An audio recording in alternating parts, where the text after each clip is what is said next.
The CEO fired him mid-flight, but what happened next shocked everyone. Chapter 1: Turbulence at 40,000 feet. The sleek white jet sliced through the sky like a knife through whipped cream, gliding effortlessly at 40,000 feet. Outside the windows, endless clouds drifted by in serene silence. But inside the jet's plush interior, the atmosphere was thick with unease. The tension wasn't just felt, it could be seen in clenched jaws, darting eyes, and the uncomfortable shifting of bodies. At the center of it all sat Sterling Maddox, the man who built Maddox Global Enterprises from the ground up. Known for his ruthless business style and near-perfect public image, Sterling wasn't one to tolerate mistakes, especially not when they made headlines. He sat in a custom Italian leather seat, legs crossed, one hand resting on a glass of sparkling water, the other gripping his phone tightly. The light from the screen flickered across his face as he reread the breaking news headline. Leaked memo exposes internal struggles at Maddox Global. Across the aisle sat Gideon Price, his chief of staff and closest advisor for over a decade. Gideon had once been praised as Sterling's right-hand man, the one who could finish his sentences and handle problems before they even reached the CEO's radar. But today, he looked like a man under siege. Sterling turned his head slowly toward Gideon, eyes sharp and calculating. "Care to explain," he said, voice calm but razor-edged, "how a confidential internal memo ended up in the hands of the press?" Gideon looked up from his tablet, the color draining from his face. I just saw the story myself. Sterling, I had no idea that got out." "Don't insult my intelligence," Sterling said, his tone suddenly snapping like a whip. His voice cut through the hum of the engines. "That memo was shared with exactly 5 people. You were one of them." Gideon opened his mouth to respond but found no words. Across the cabin, assistants who had been chatting quietly or reviewing presentations now froze. One woman pretending to check a spreadsheet stopped mid-scroll.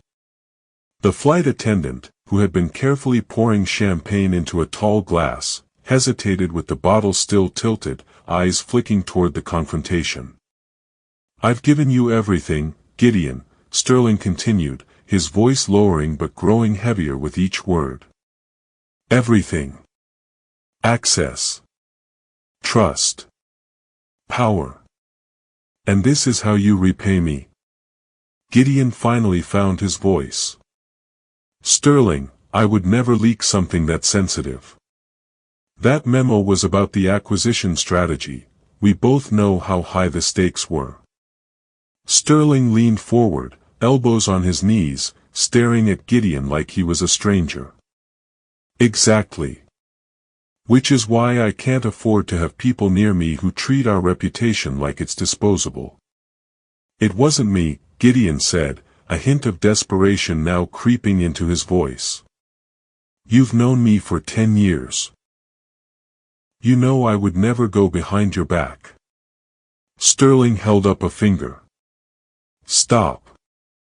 Don't appeal to our history. This isn't about friendship. This is business. And in business, someone just cost me a multi-billion-dollar deal. The board is furious. My legal team is scrambling. And I'm stuck up here in the air while vultures on the ground pick apart my company." Gideon tried to remain composed, but a bead of sweat rolled down his temple. If it was leaked, then it had to be someone else. Maybe one of the other department heads. "Each of them has been vetted," Sterling cut in.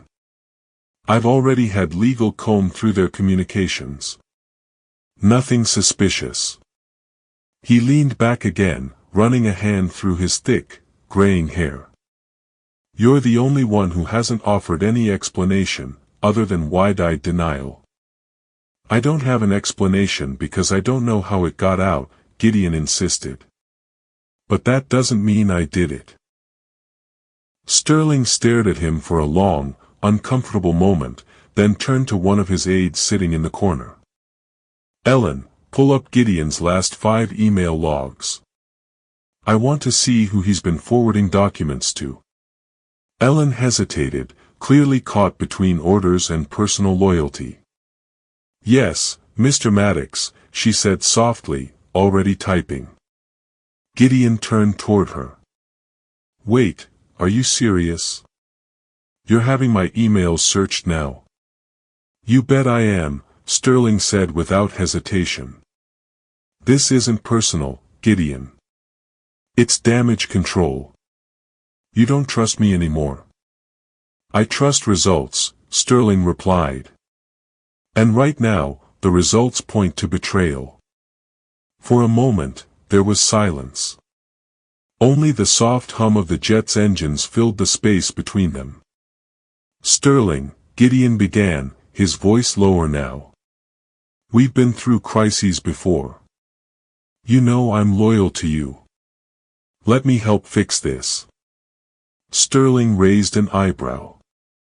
How exactly do you propose to fix what might have been your own mistake? I'll look into it. Quietly. Thoroughly. If someone leaked it, I'll find out who, Gideon said, a flicker of determination replacing his earlier panic. Sterling watched him closely. You expect me to believe you're going to investigate yourself? I'm not asking for blind faith, Gideon said. Just give me a day or two to prove I'm not the leak. Sterling didn't respond right away. He stood, walked slowly to the bar at the back of the cabin, poured himself a fresh glass of water, and stared out the window for a moment. Then he turned back, his voice colder than the air at cruising altitude. You've got 48 hours. But make no mistake, Gideon, you're hanging by a thread. Gideon swallowed hard, nodded, and sat back, though his heart was still racing. Around them, the rest of the cabin exhaled in unison, though no one dared speak. The storm wasn't over. It had just shifted direction. Outside, the clouds were soft and harmless. But inside that jet, a war had begun. Chapter 2. The ice starts to crack. Gideon sat forward in his seat, breathing heavily through his nose, trying to calm the storm building in his chest. The inside of the jet felt smaller now, like the walls were closing in. Sterling's stare hadn't moved, sharp, unblinking, and fierce. Sterling, Gideon said, voice shaking but sincere, I swear on my life. I didn't leak that memo. I know how serious this is. I know what's at stake. Sterling leaned in slowly, resting his forearms on his knees, clasping his hands together. His voice dropped into a low, tight growl, as dangerous as it was controlled. Do you have any idea what this has cost me? Gideon blinked. I can imagine. No, Sterling cut him off, eyes narrowing. You can't imagine. That leak destroyed a merger we've been negotiating for 7 months. 7 months. He paused, letting the number hang in the air like a guillotine blade. Lawyers. Analysts. Private meetings.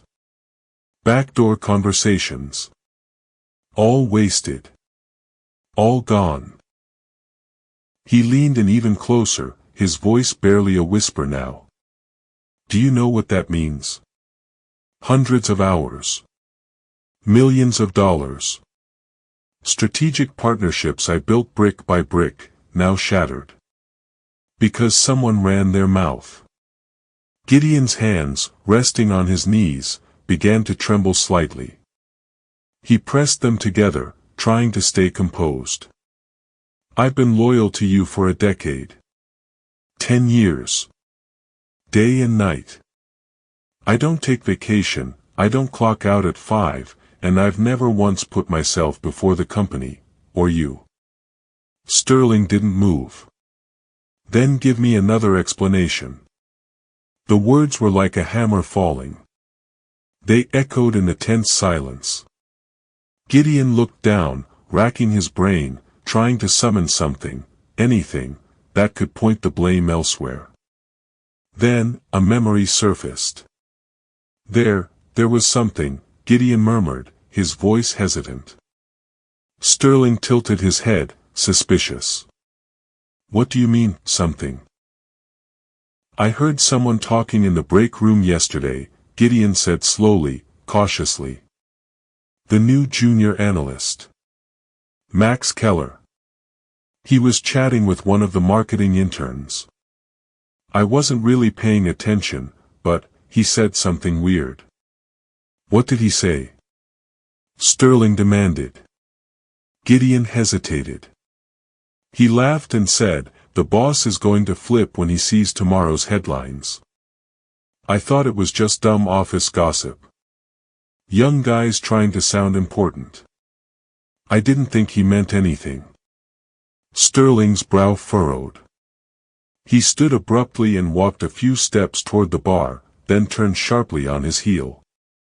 You heard someone say something like that, and you didn't bring it to me immediately. Gideon raised his hand slightly. Because it sounded like a joke. I didn't want to throw a kid under the bus for making a dumb comment. A dumb comment? Sterling's voice rose, heated now.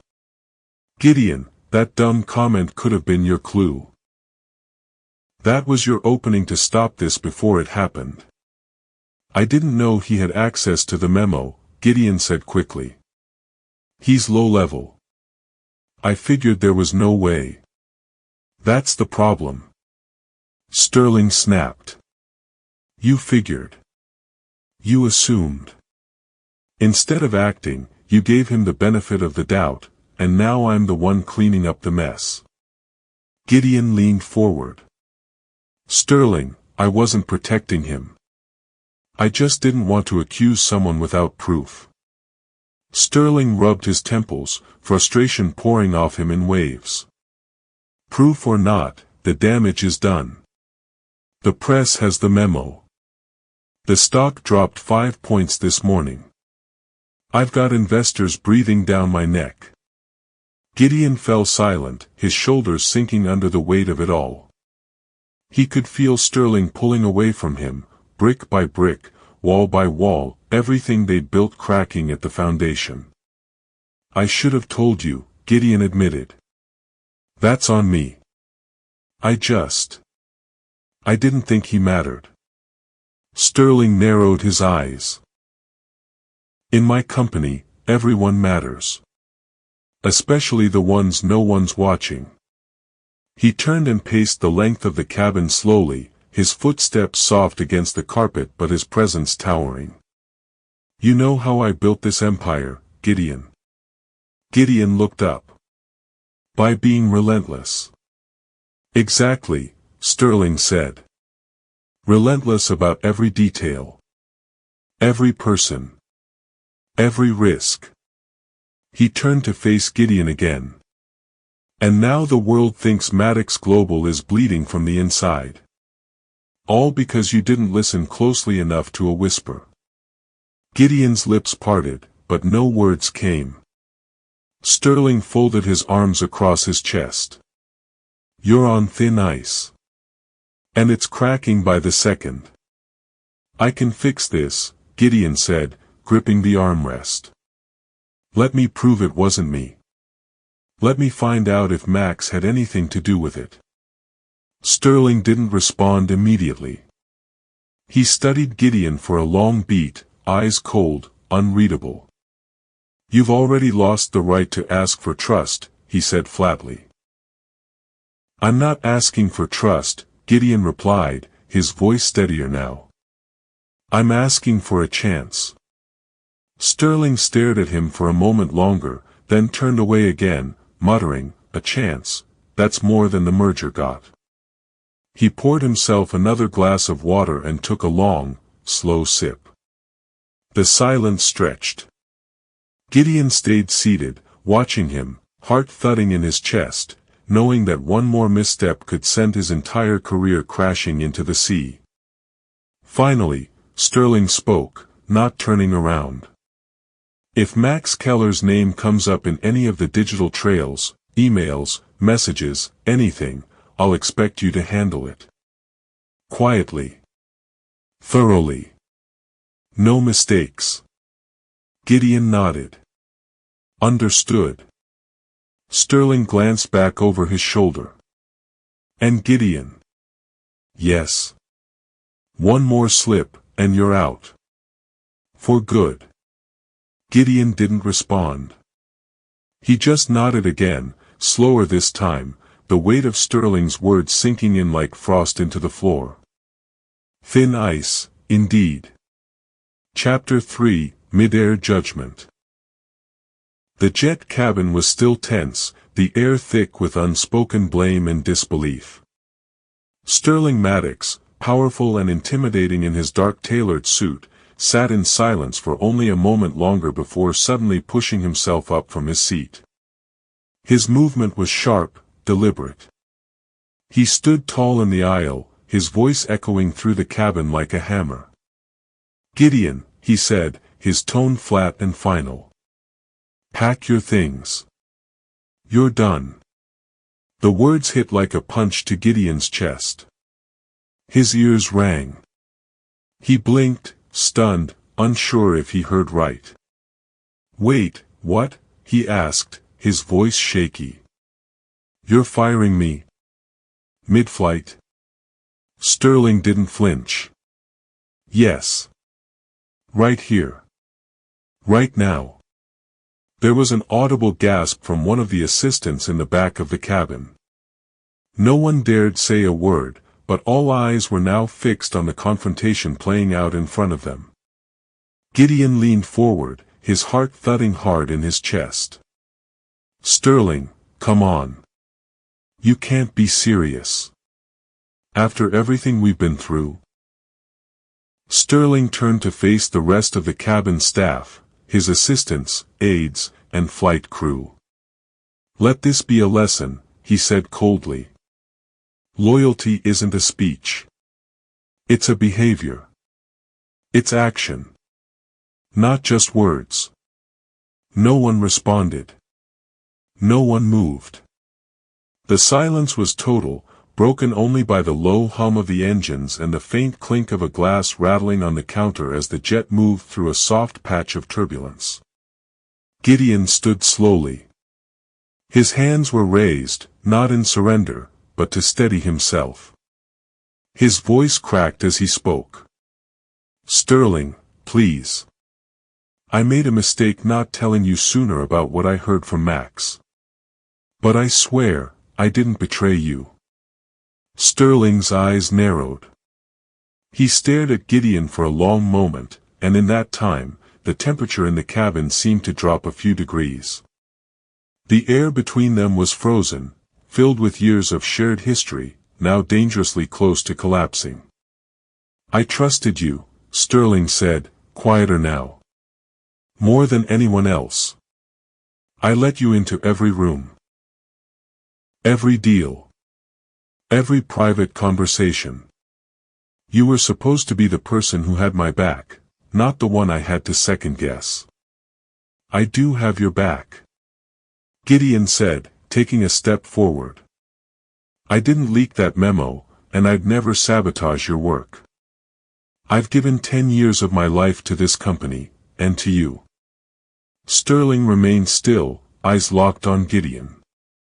Then, he took a slow, deep breath and sighed. For a few seconds, it looked like he might follow through with the firing without saying another word. But something changed. His shoulders dropped just slightly. "You've been with me too long," Sterling said finally, his voice lower, quieter, but still firm. "Too long for me to make this call in anger." Gideon's breath caught. There was still a chance. He hadn't been tossed out of the jet, at least not yet. Sterling pointed a single finger toward him. "You've got one chance. One." Gideon swallowed hard, nodding. Get to the bottom of this leak, Sterling continued. Find me proof. I don't care how. I don't care who it implicates. But I want answers. Fast. Gideon's voice was hoarse now, but determined. And if I can't? Sterling didn't hesitate. Then the next flight you're on won't be on my jet. Gideon let the words settle. He nodded slowly, absorbing every syllable like they were being etched into his skin. I understand, he said. You'll have your proof. There was another long pause between them. Neither man blinked. Neither looked away. Then, Sterling turned his back and returned to his seat, his expression unreadable. He grabbed his tablet and began scrolling through emails, as if the matter was now closed. As if Gideon had already become another name on a list of former employees who had failed him.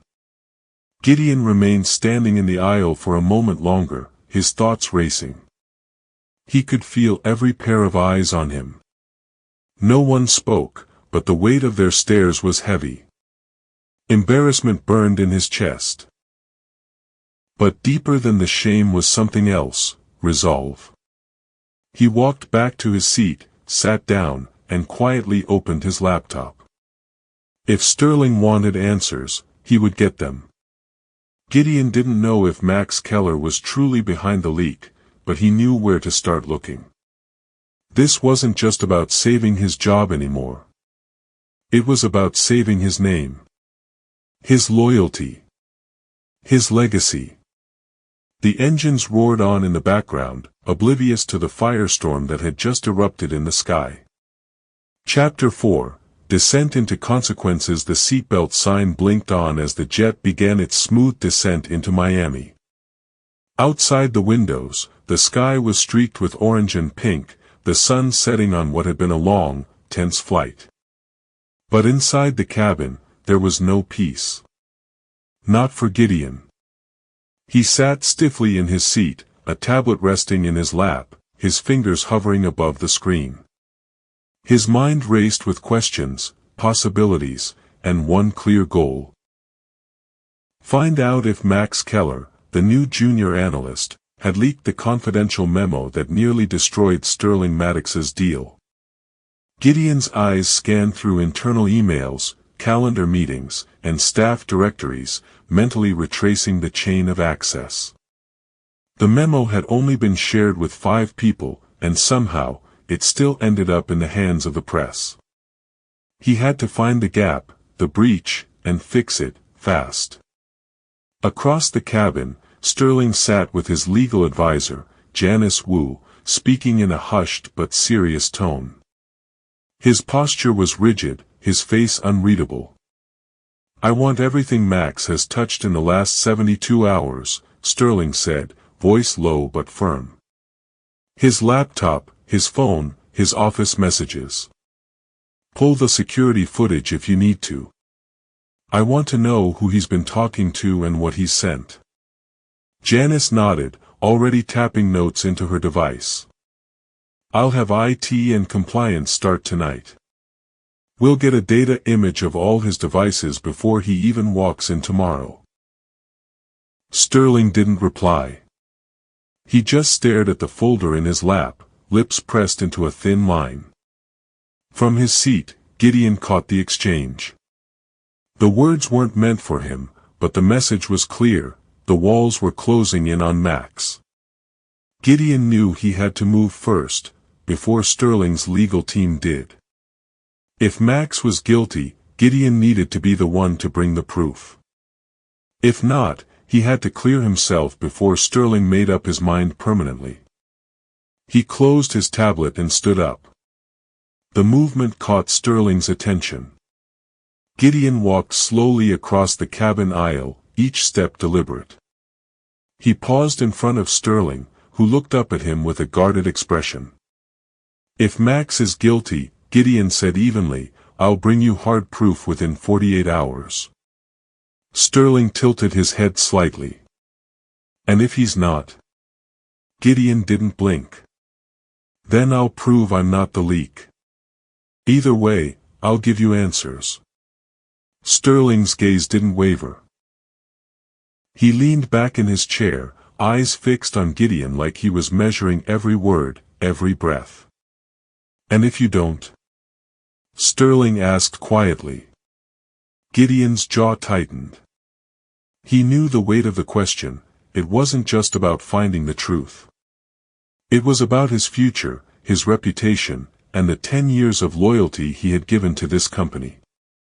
If I can't, Gideon said slowly, then you'll know I failed. Sterling didn't look satisfied or relieved. He looked tired.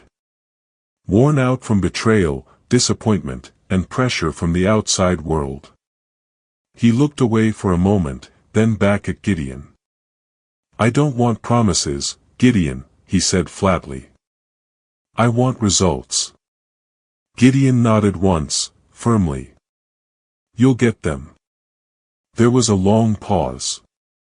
Neither man moved. The tension between them was sharp enough to slice through steel. Finally, Sterling gave a short nod. It wasn't approval. It wasn't forgiveness. It was acknowledgement. 48 hours, he said. No more. Understood. Sterling returned to his tablet without another word. Janice glanced up at Gideon briefly, her face unreadable, then returned to her end. Clock would start ticking. And the countdown had no room for failure. Chapter 5, Landing and Loose Ends. The jet's wheels hit the Miami tarmac with a solid, muffled thud, jolting the passengers slightly in their seats. The landing was smooth, professional, but the mood inside the cabin remained far from calm. The pressure hadn't let up. If anything, it had thickened. Sterling Maddox sat motionless in his seat, phone in hand, thumbs flying across the screen. His sharp blue eyes flicked back and forth as he typed out a carefully worded statement. Every sentence was a calculation. Every word chosen to manage fallout, control headlines, and protect the brand he'd spent decades building. We are aware of the leak. Our internal teams are conducting a full investigation. We remain committed to transparency and accountability.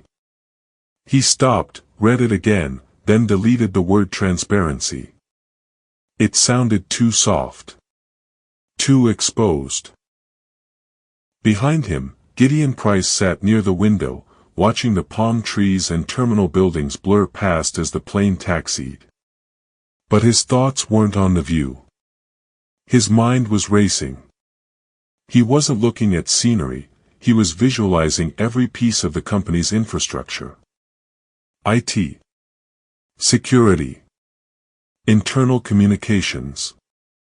Max's user credentials. Office surveillance. Email logs. He'd built these systems. Helped write the policies. Oversaw the teams. And now, those same systems would either protect him, or bury him. He clenched his jaw and stared out the window harder. This wasn't just about proving Max guilty. It was about proving he, Gideon Price, had never betrayed Sterling. That everything they had built together for 10 years wasn't about to end on a runway in Miami. From a few feet away, Sterling let out a sharp sigh and stood up, sliding his phone into his jacket pocket. He didn't look at Gideon, not yet. He grabbed his briefcase, adjusted his watch, and moved toward the exit as the engines powered down and the cabin lights brightened. The flight attendant approached the door and unlatched the mechanism. With a slow whoosh, the cabin doors opened, and the warm Miami sun poured in. The heat and humidity were instant, thick, bright, and heavy. Sterling paused at the top of the jet stairway, looking out over the runway. His black dress shoes stood firmly on the threshold, just inches from the world outside, the world full of reporters, shareholders, and angry board members. Behind him, Gideon stood up, his hands clenched into fists at his sides. He was ready. Or at least he was determined to act like it. Sterling still didn't look back. He just spoke, voice low and even. "Gideon," he said, his tone unreadable. "Don't make me regret this." The words were heavy. Not angry. Not emotional. Just cold and honest. Gideon took a slow breath, then stepped forward until he stood behind his boss. He didn't hesitate. "You won't," he said firmly, eyes fixed ahead. "I swear." There was no reply. Sterling adjusted his cuffs, took one step forward, and descended the stairs without another word. Gideon followed a few feet behind, the heat of Miami instantly wrapping around him like a warning. The tarmac shimmered under the late afternoon sun, and in the distance, he could see a black SUV waiting for Sterling, already surrounded by staff and a driver in a suit. Gideon glanced to the left, toward the terminal, and saw two reporters standing near a security barrier. They hadn't spotted them yet, but it wouldn't be long before questions started flying. He wasn't ready to answer questions. Not yet. He looked back up at the plane. Just an hour ago, it had felt like a prison. Now, it felt like the last place where things still made sense. "All right," Gideon muttered to himself, tightening his grip on the strap of his briefcase. Time to get to work. He didn't have a moment to waste. 48 hours. That was all Sterling had given him. And failure wasn't just an option, it was a guaranteed end. As he followed the team to the car waiting nearby, his phone buzzed in his pocket. He pulled it out and saw a message from Jared in IT. "Need to talk ASAP." Something weird in Max's email logs. Gideon's eyes narrowed. Good. The game had already started. And this time, he wouldn't miss the signs.